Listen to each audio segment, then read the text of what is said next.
Hello and thank you for tuning in to my cooking channel Czech Cookbook. My name is Christina and today we will be making some banana crumble cake.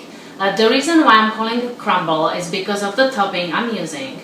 So it's very different than banana bread that you might be more familiar with.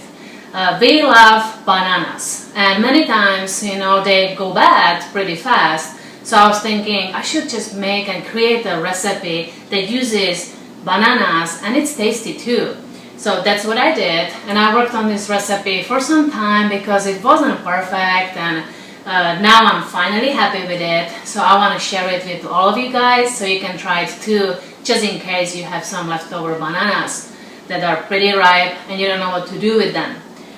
So this is all the ingredients we all need, and it's a lot of them. So I recommend going to my website, which is www.czechcookbook.com, and I will put on a YouTube in the description the link that will take you straight to the recipe where you will see all the list of ingredients.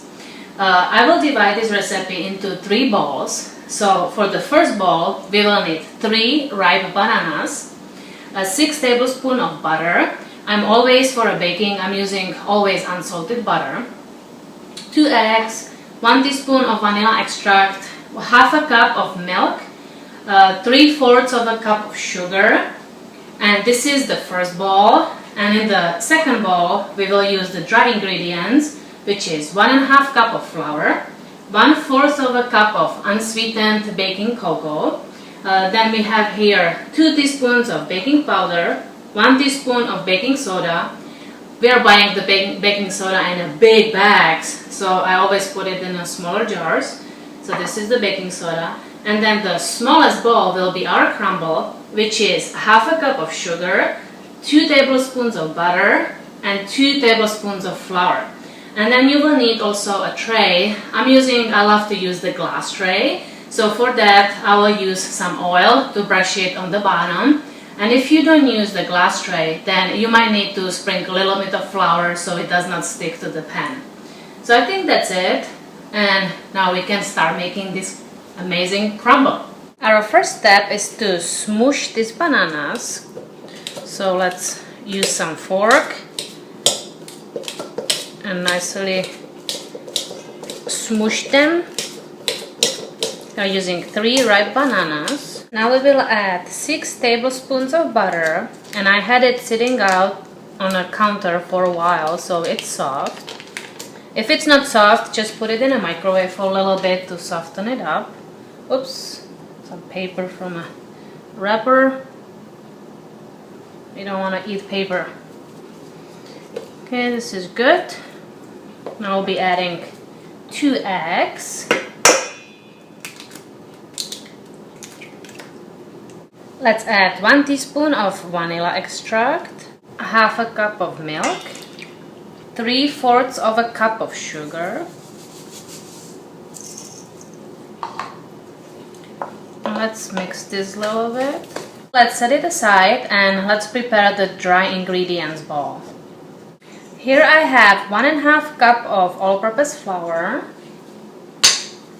Now let's add 1/4 of a cup of baking cocoa, unsweetened baking cocoa, and you want to sift it so you don't have big chunks of cocoa.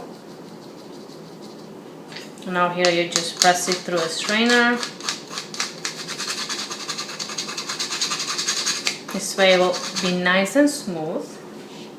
Next is 2 teaspoons of baking powder, 1 teaspoon of baking soda. Now we can mix it all together. This way our banana crumble will rise evenly because of the baking powder and soda be mixed in pretty well. So now we will prepare the last third bowl. And our last third bowl will be our crumble. So here is half a cup of sugar, 2 tablespoons of flour, and 2 tablespoons of butter, softened.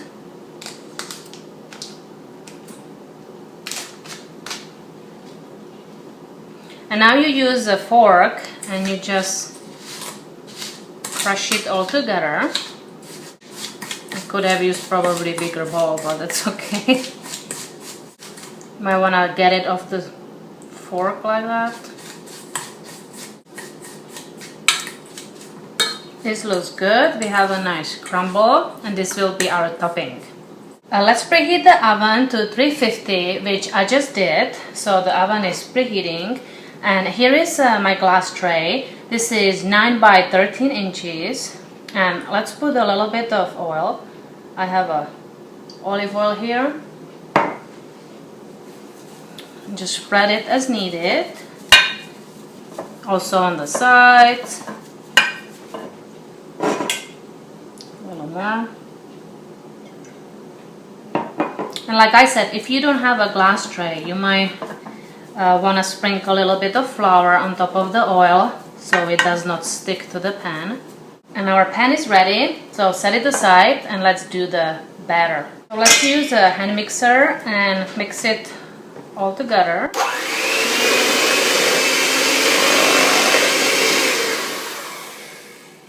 We are mixing the stuff in the first bowl. Now we'll be adding our dry ingredients.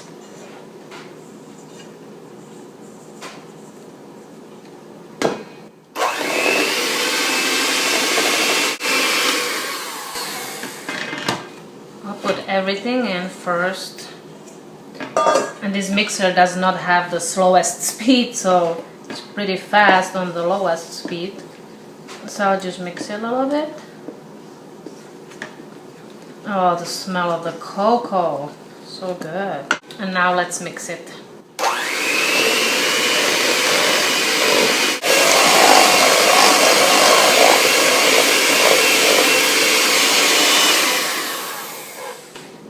This looks great. It's all nicely mixed in. And let's get our batter into the tray. I'm using spatula to scrape it all off. So let's spread it evenly. Now on the top you will put the crumble. Just sprinkle it. This will make amazing crispy crust on the top that's crunchy. Our oven is preheated, so now let's bake it for 40 minutes. But you might need to watch it because every oven bakes differently, but I know that in mine it takes 40 minutes. I just pulled this out of the oven and the smell in the house is incredible. It smells so yummy. And as you see, this is nicely done and it has a crust, so if you touch it, it's actually pretty thick crust. So that's why I call it crumble, because when you try to cut it, it crumbles. So I will have to let it cool off before we dig into it. I wanted to show you how I cut it. I already cut the first piece out, which is the hardest one. But use a knife. I have the serrated knife here. And as you see, it does crumble, which is okay. That's why we call it crumble. And now I use this spatula and just kind of get underneath it and pick it up. If it's cut correctly, then it picks up nicely. So this is it. It's very soft and moist, and it will be easier when it's cold.